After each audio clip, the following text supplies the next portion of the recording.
Welcome to the Chronicles of Cigarnia, where we pair and review books and cigars, two of the sweetest ways to spend your time while you're here on Earth, at least in my opinion.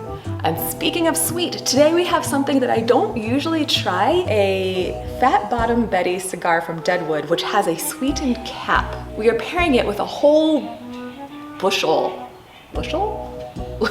We are pairing it with a whole bunch of books by Rex Stout, his Nero Wolfe mysteries. Now, if you know anything about this detective, he is famously fat and also semi-famous for not liking women in his house. His loss, obviously. And to balance the scales a little bit with that, I am pairing him with a female who is equally fat. I really do like how this cigar looks. It fits what I imagine a cigar from the famous Wild West town of Deadwood would look like. Dark wrapper, very veiny, and I know I say this a lot, but this truly is rustic looking. And I gotta admit, I love me a closed foot. I don't know why, I guess it's something different. Okay, and because this is Deadwood and we're a little bit rough and tumble, I think I'm just gonna do a straight up knife cut, especially since I could see the definition of the cap really well. Here we go. Aha. There it is. What? I'm so glad I did that in one take. You couldn't have done it again. I could hear my husband being like, why did I buy you this fancy cigar cutter knife if you're just gonna use it like a normal knife? I have to admit, it doesn't smell sweet, like I expected. I don't know why I expected that. Not even up top where the sugar is. Dark and earthy, more like. Best part of the day, right? So this is one of a few different cigars by Deadwood that feature these fun Wild West type of ladies. They all have fun names like Crazy Alice and Sweet Jane. This Fat Bottom Betty is the smallest of three sizes, this Robusto. So you can get some even fatter bottom betties if you'd like. I believe they all have sweetened caps, but I'm not 100% sure with that.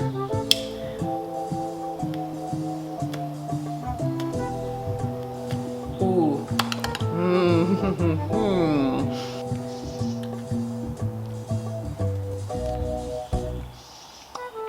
Wow. Okay, that's delicious. Sugar. But despite that, there is some intense flavor coming through here. I'm not quite sure what it is, to be honest, because I'm so drawn into this sugary yumminess. So give me just a second here. It's pretty intensely earthy right now. But that sweetness is helping to balance it out. Yeah, I keep licking my lips. This sweet, I'm not used to this sweetness. It's delicious. I have a sweet tooth anyway, so this could be a problem. Okay, so while I'm sorting out what's going on here, let's go on to the books. So Rex Stout wrote the first Nero Wolfe mystery called Ferdolence, which I think I'm saying right, featuring the poisonous snake of the same name in 1934. And he wrote his last one in 1985. So that's 50 years of constantly turning out these mysteries with the same characters. Obviously, the main hero is his detective, Nero Wolfe. He is a corpulent, orchid-obsessed, gastronomically adventurous genius who doesn't leave his house unless there's a dire emergency, which seems to happen every other book, but you know. And he has this really enviable life, I think, in that he is able to maintain that very strict schedule that quite a few men of genius and who have money are able to do. And so when time allows, in the hour and a half between orchid pruning and lunch, he will see visitors and solve their mysteries. Because he doesn't really leave his brownstone in New York City, most of the action and the clues, and in fact the whole narration, is supplied by hero number 2, Archie Goodwin. But Archie isn't so much like Watson to Sherlock Holmes, even though he is a similar narrator looking in on the detective. Archie is way more active, and he's kind of the opposite of Wolfe in many ways. Whereas Wolfe is a Montenegrin immigrant who will eat all kinds of crazy, amazing things. He doesn't like violence. He's an intellectual. He's a polymath and a polyglot. Archie is kind of what the dominant culture in the 1900s thought was the ideal American white male. The guy eats pie and drinks milk almost exclusively, with occasional cocktails in the evening. He loves baseball almost more than anything else. He is street smart. He can best anybody in a fist fight, and he can get one up wit-wise on anybody from any walk of life except for Nero Wolfe. On top of all this, he is a huge ladies' man. The women all swoon over him, he thinks. He's a dynamic dancer. He is also occasionally casually racist and doesn't seem to favor any immigrants that don't come from Europe. But underneath all of this tough guy exterior, of course, he has a heart of gold. He always does the right thing. He is very morally upstanding when it comes down to it, and he will help anybody, no matter race, gender, or immigration status. And so he turns out to be mostly a pretty good guy. And he's funny. That's also very helpful. So you can imagine the combination of these two make for some wonderful clashes and some great dynamics, but also some wonderful mystery solving goodness. Okay, so this is quite nice actually, now that I'm able to focus on what I'm tasting. But I still don't really have any notes.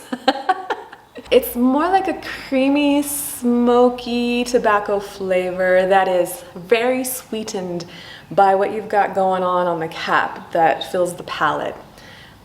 It is quite a lovely smoke so far. Yeah, I'll get back to you on if anything else develops.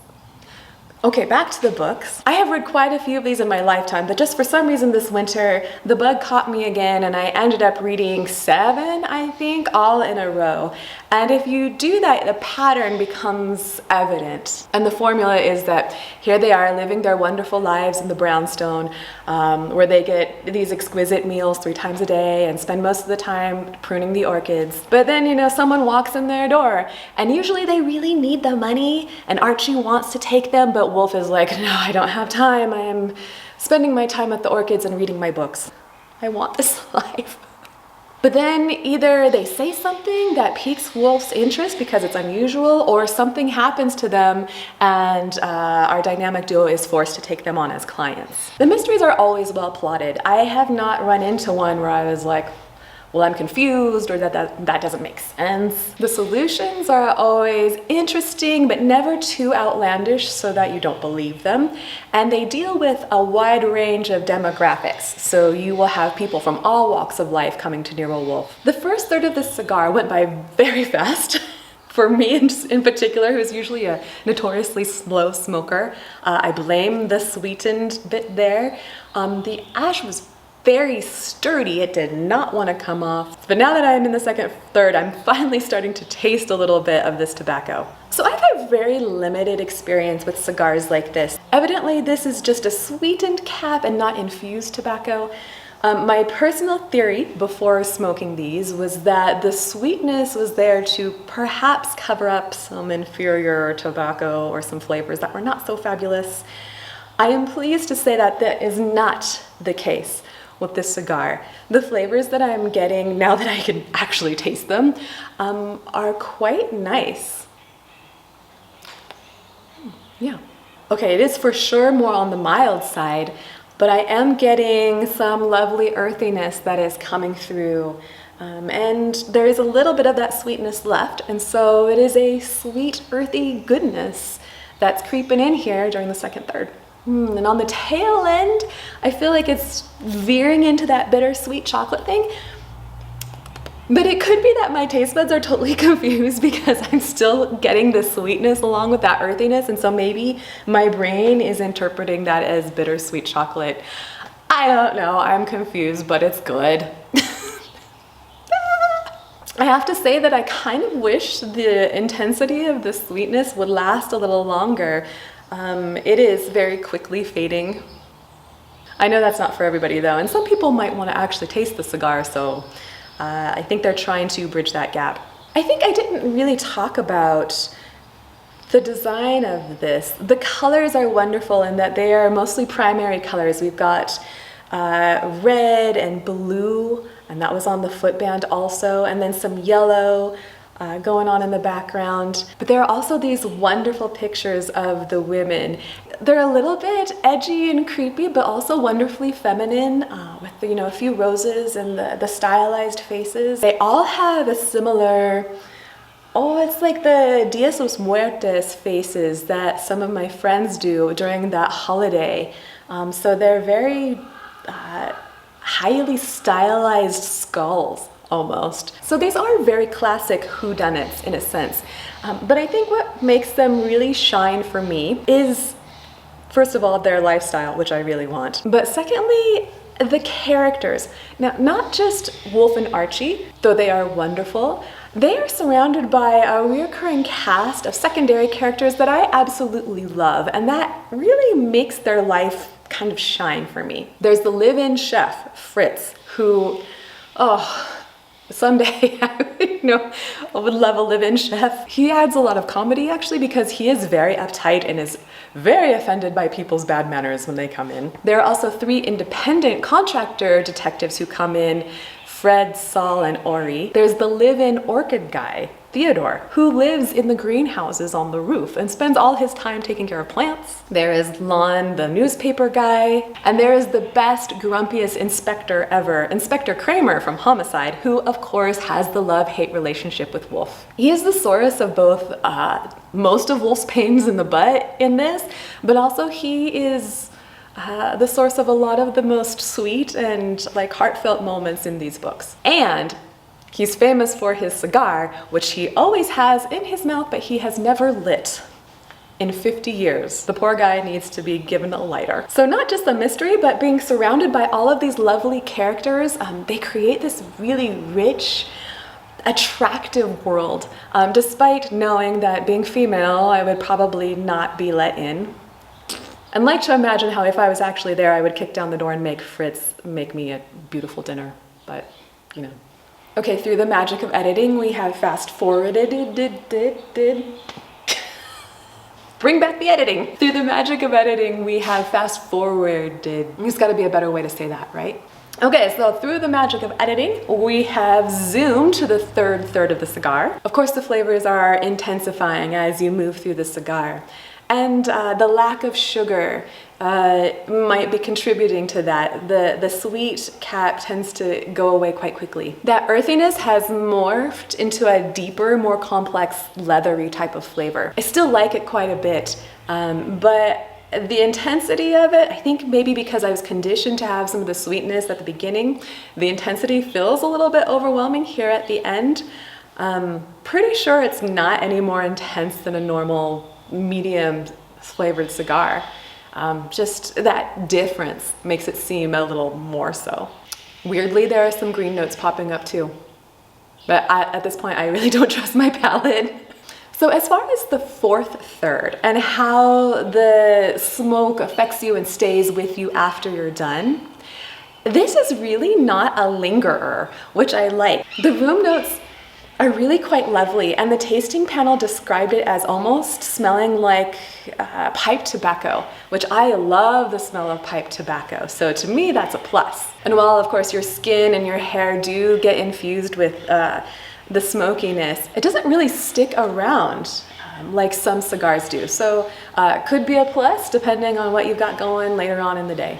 So one just little weird tidbit of advice for this cigar: make sure you have whatever lip moisturizer you use handy. That sweetness is gonna make you really wanna do this a lot. And I think that cigars kind of suck the moisture out of my lips anyway, but oh my gosh, between that and the sugar flavor, I kind of thought my lips were gonna fall off. So just a little warning.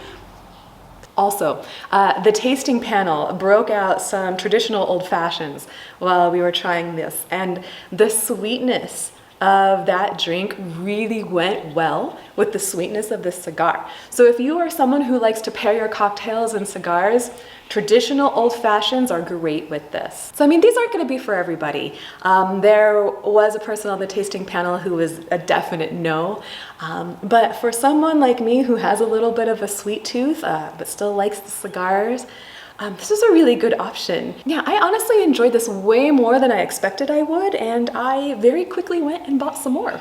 So yeah. So final word on those books. They are fun, escapist, classic style whodunits, but it also gives you a nice snapshot of the last century's maybe manly ideals. The characters will never let you down and will occasionally delight you with their wit and humor. Yeah, and overall, very bingeable. I speak from experience 7 novels later. So before I go, I just want to say thank you to the tasting panel.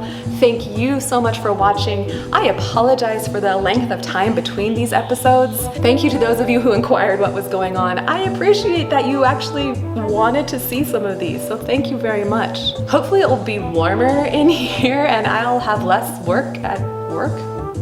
Next time I'm hoping to look at some of the National Book Award winners and some of the top cigars from the last year. In the meantime, I hope you are smoking some good cigars. I hope you're reading some wonderful books.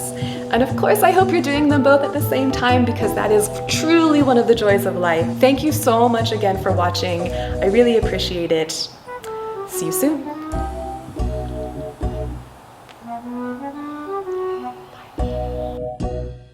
So my smoke ring ability seems to have diminished over the winter. I don't know what's going on, but let's try this.